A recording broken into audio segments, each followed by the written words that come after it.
Circling back again to our next special presentation, State and County Budget Update, Mr. Ron Bennett and Superintendent Dave Gordon. Well, good evening, Madam President, members of the board, Mr. Superintendent, members of the staff, and the public. Dr. Gordon and I are here tonight on a very important topic for you. Tonight, later on in the agenda, you will consider your first interim report, which is a very important step for the board, and we're going to talk a little bit about that. But our purpose is first to lay a foundation of what's going on with state budget, state economics, how that affects your district, and then Dr. Gordon will make some statements about what he thinks your district specifically should be considering when you adopt that first interim. So with that, let's get started, and my portion of the presentation is 2 items. The current budget issues and then actions by the state. So I'd like to kind of roll through those. And by the way, you are welcome to use this presentation, put it on your website, however you'd like to distribute it for consumption by people within the district. So our state budget budget problems for this year start with the adoption of the budget on June 15th. We had a budget on June 15th because Proposition 25 for the first time imposed some penalties on legislators if we did not have a budget by June 15th. The budget that was adopted on June 15th was immediately rejected by the governor. There was a second budget that was adopted June 30th, and that's the budget that we currently have. The first budget had some things that the governor characterized as gimmicks, and the second budget had some more of them. So the first budget included some shifts in Proposition 10 funds, the sale of state properties. The state would have sold $1.2 billion worth of properties and immediately leased them back for $2 billion. Not such a hot prospect. Most of those propositions were dropped, and then in the second budget adopted on June 30th, that included 2 items that balanced the budget. One was $1.2 billion in higher revenue estimates for last year. Another was an additional $4 billion in this year. And I'd like to point out the state added $6.6 billion in its revenue forecasts in May. Public education should have gotten 40% of that. We didn't get a dime. The state added $4 billion in June. Public education should have gotten 40% of that. We didn't get any of that. But what we did get was a promise of a bill, a cut that would be made to public education if all of those revenues did not materialize. We'll talk about that in a little bit. So the way we show it graphically is on the left axis, the state had about $78 billion in regular revenues for last year, for 2010-11, and it spent about $88.5 billion. And it got to from 78.5 to 88.5 by having temporary taxes. The temporary taxes expired. The governor tried to get them extended, but did not. The light blue sloping line shows the $6.6 billion that was added in May. The heavier purple line at the top shows the total of 6.6 and $4 billion more that was added in June. That gave the state the ability to flat fund education and other programs with the expectation that the revenues would go up faster than previously anticipated. The markings on the right-hand side show the distribution of the cuts if, in fact, those revenues didn't materialize. Not all of them materialized. We'll talk about those individually. So the Department of Finance made the final determination yesterday that the revenue forecast was too high, that the revenues would come in lower than expected. This is something that we at School Services expected. We expected the revenues to be higher than the legislative analyst forecast, but lower than the amount in the budget. We expected the triggers to be pulled, but for a lower amount. When the budget was adopted, this district was on the hook for about $260 per student, maximum cut, plus half of your transportation dollars. As the cut went yesterday, you lose half your transportation dollars, but only about $13 per student this year. So the legislative analysts did their findings in November, Department of Finance in December, the governor's budget comes out in January, then in February these cuts will take effect on the 1st of February. So we do have that timeline in front of us. I'd like to talk about a couple of things that I think the board should consider tonight. First of all, AB 114, the bill that implemented these cuts, said that they would be one time. The governor has indicated they will be ongoing. So that's the first thing. Second thing is the cuts were meant to be temporary, but the economics that caused them have been long-term. And I'll show you some things on that in just a second. But I would like you to think about the fact that as you plan for the future, the best estimates from economists from Washington to Wall Street to Sacramento are that it'll be 2 years before we see any significant additional funding for education, and more than 5 years until we get back to the high water mark in 2007-8. That was the most you've ever gotten per student, and another 5 years before you get that much again. So you should be thinking long term about your financial condition as you adopt your first interim tonight. So I'd like to talk about some actions from the state.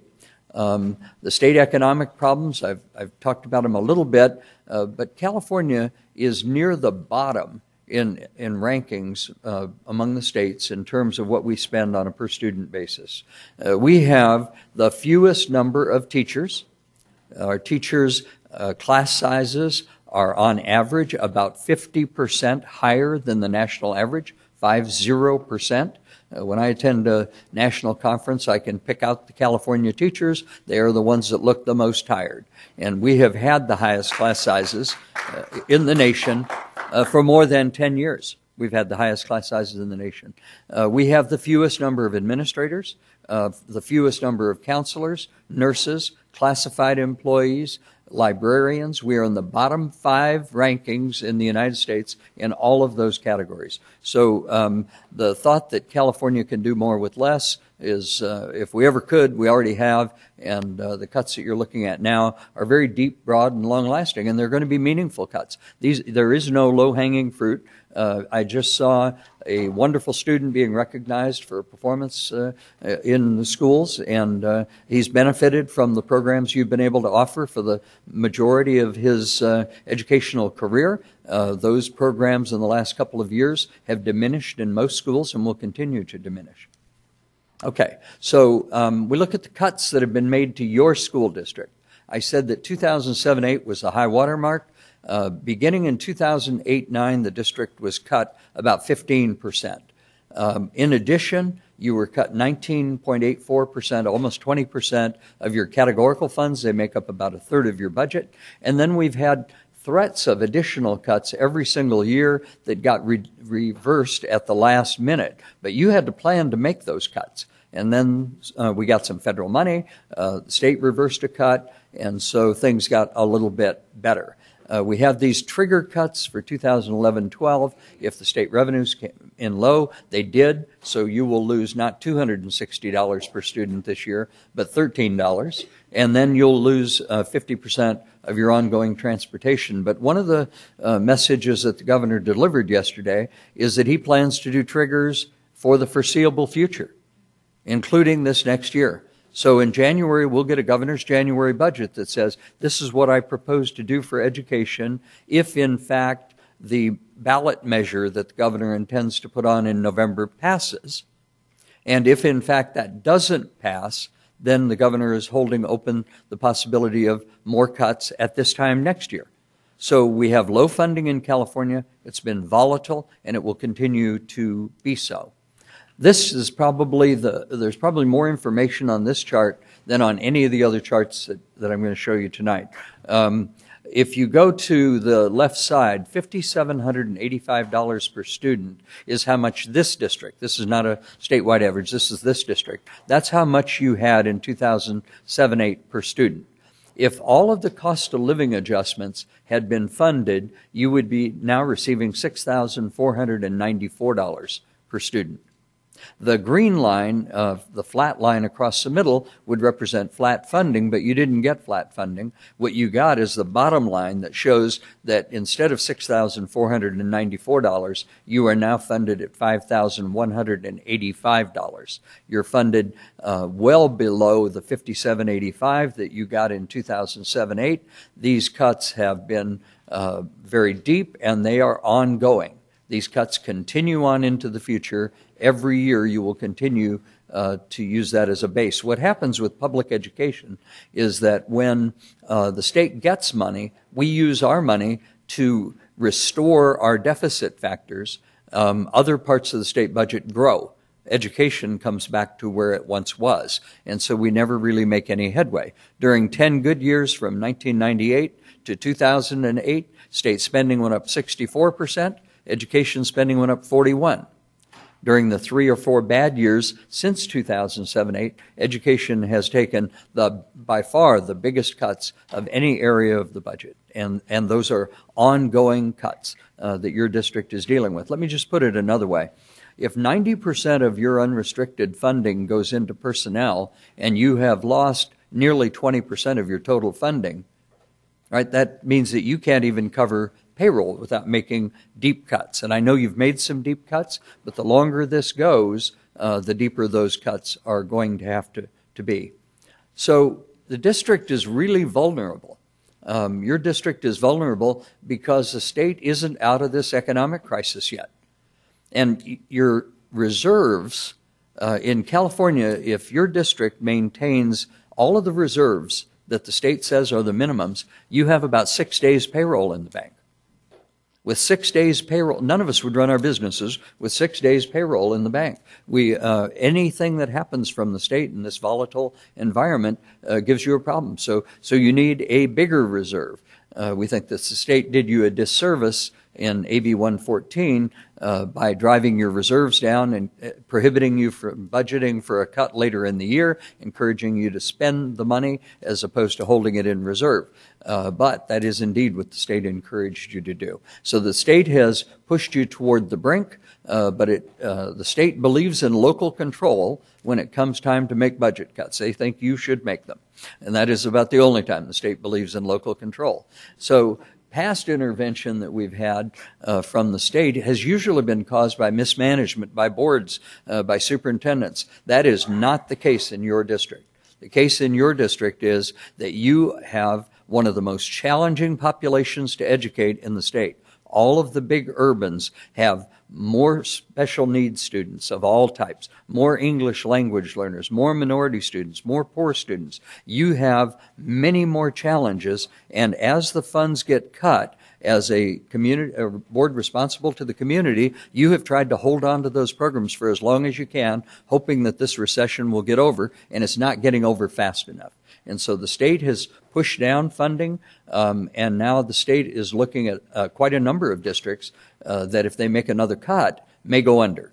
And those districts then may turn to the state and ask for a loan. So I wanted to point that out. I also want to talk about one other vulnerability, and that's the vulnerability for cash. You are now receiving about 20% of your total funding in what are called deferrals, meaning you're getting it a year late. You're getting it in the following year. We're going to spend it this year, but we're going to get it next year. Now, if you finish the year with a 3% reserve, for example, and you're not getting 20% of your cash till next year, that means that cash-wise, you are negative 17%. Negative 17%. Well, how can you be negative 17%? It's because you borrow. There are two things that would prevent you from borrowing. And if you ever can't borrow, you're really in big trouble. That's what brings districts to a state loan. And there are two things that would prevent you from borrowing. One would be a loss of your credit rating or the state's credit rating to the point where borrowers simply, or lenders simply wouldn't allow you to borrow. And the second is if the county superintendent believes that you cannot pay the borrowing back, the county superintendent has the responsibility to intervene and not allow you to borrow. And so districts that have gotten state loans, that is normally what happens. The district doesn't make enough budget cuts that they can pay back the borrowing, so the county superintendent cuts off their ability to borrow, and that makes the problem right now, today. You've got to deal with it. If a lender cuts off your borrowing, you'd have to deal with it on that day. But those are the two ways you typically get into cash problems. So those are the points that I wanted to make to set the stage for your district and for the economics that you face in the state of California. I'd like to have Dr. Gordon make his presentation, and then perhaps we take our questions together. Is that okay? All right. I think we'll be able to answer the questions together and respect the board's time better that way. Okay. Very good. Thank you very much, President Rodriguez, board members, Superintendent Raymond. It's a pleasure to be here, as was mentioned. My name is Dave Gordon, and I work as the County Superintendent of Schools. I've been doing this job right about 7.5 years now. Prior to that, I was superintendent of a large unified district down the road, the Elk Grove district, for 9 years. So I've sat in Superintendent Raymond's shoes for many years. And I'm here today to talk to you about the county's role and the point we're at in terms of our review of your budget. And again, this is not something we do only for Sacramento Unified. We do it for all 13 districts in our county. Some have had significant issues, but I just want to say at the top is our role is to keep you out of fiscal distress. And Tammy Sanchez, our Assistant Superintendent for Business, works daily and very closely with Patty Hagemeyer, your staff. And I want to introduce Mike Denkavage, is a fiscal expert who we've asked to sit in with your staff and help us. So again, our role is to get you through this and help you. And the last thing we want to see is for you to have to go toward a state loan. So let's see. AB 1200 was the bill that was originally passed in the wake of a number of districts going bankrupt in the late 80s and early 90s. And in order to get control of this, the state invested county superintendents with a great deal of authority to oversee and intervene in financially troubled school districts. It also created the Fiscal Crisis and Management Assistance Team, which does reviews of school district finances. I know you've had a number of FCMAT reviews in the recent past. So did this work? Yes, pretty much it has worked. In the 15 years since AB 1200, there have been a total of only 8 state loans to school districts. And there have been a number of subsequent bills amending or altering these responsibilities. I'll move through this quickly because this is the process that we go through when you pass your budget in June. We go through a process of reviewing your budget against the criteria and standards, and our criteria and standards is we look at your ability to meet your financial obligations in the current year and the 2 subsequent fiscal years. And this was the most important change probably that AB 1200 made. It used to be the county office would only review your current year budget.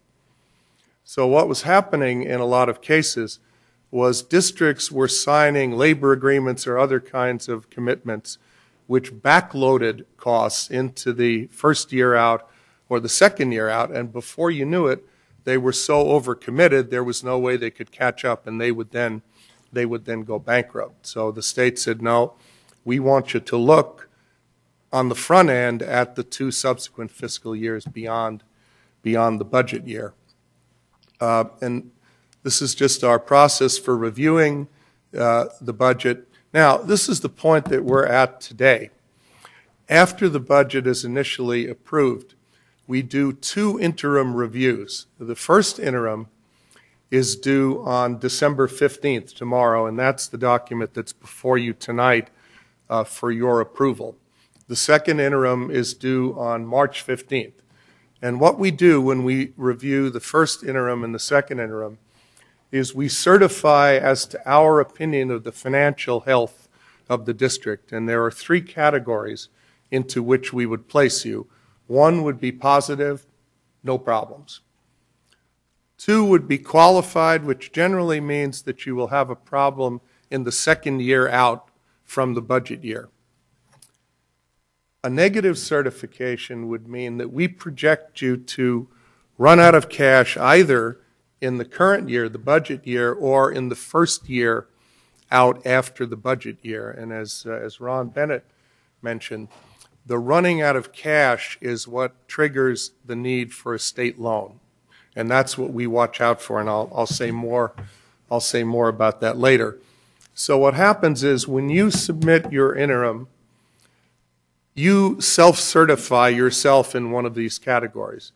Then we do the review, and it's our job to say, well, either we agree with your rating of yourself, or we need to change it and downgrade it. And here are the three levels of certification. Now, under qualified status, if you're rated as qualified, basically we just increase our scrutiny of your budget in the current year. We watch you more closely.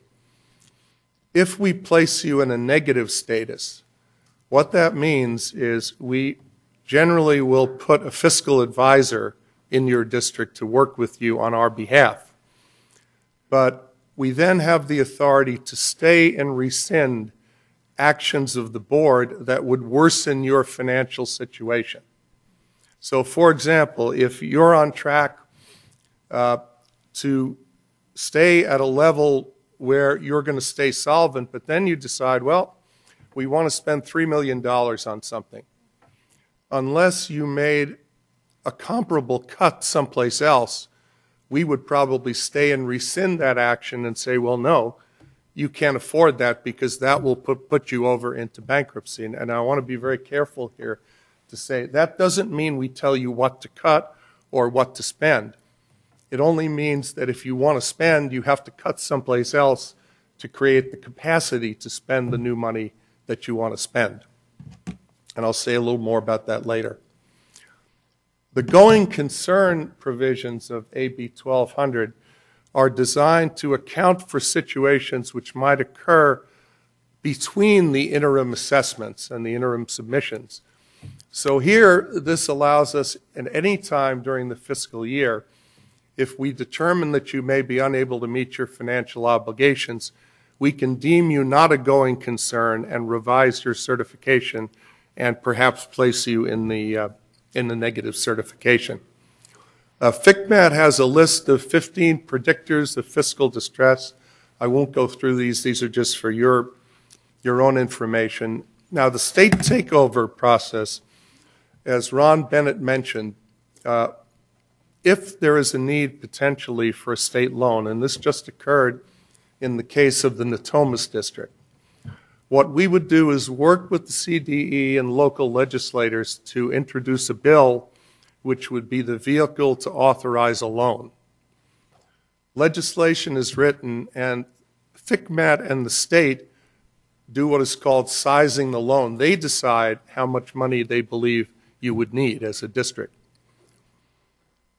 Once the legislation is signed, the board loses all authority. The superintendent loses his job. He is set aside. And the state appoints a state administrator whose goal is to establish fiscal stability. And these are the responsibilities of the state administrator.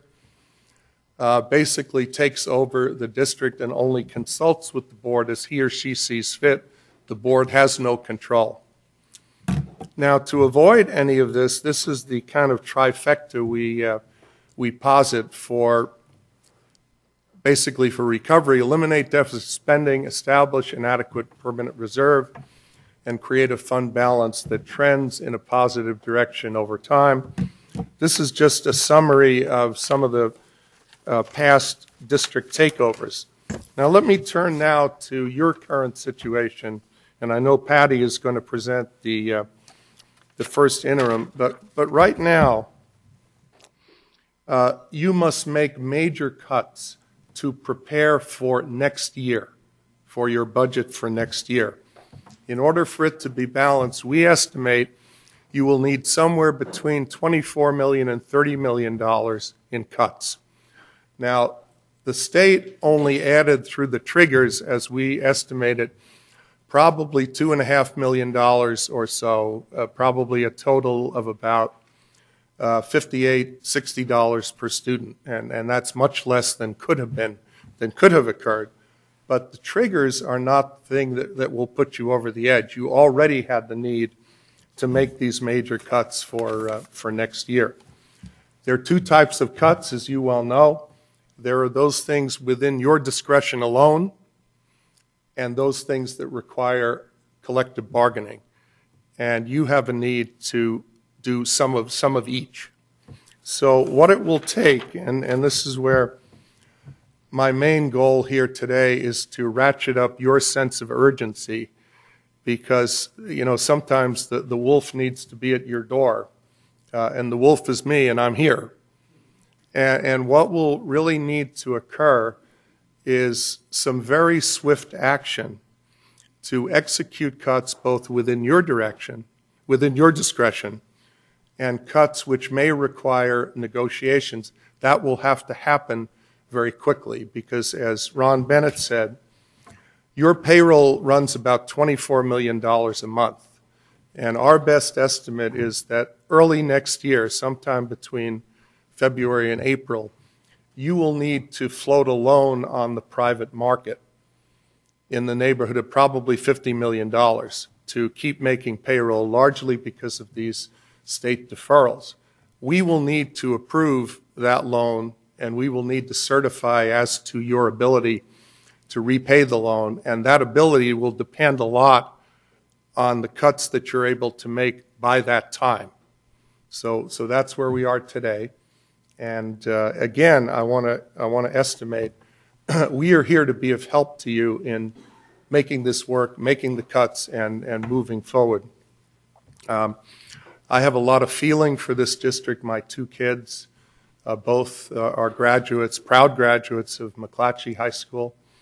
They got a wonderful education at McClatchy, for which we're very grateful. And personally, I want to see this district move forward and thrive, and we will do whatever it takes to help you get there.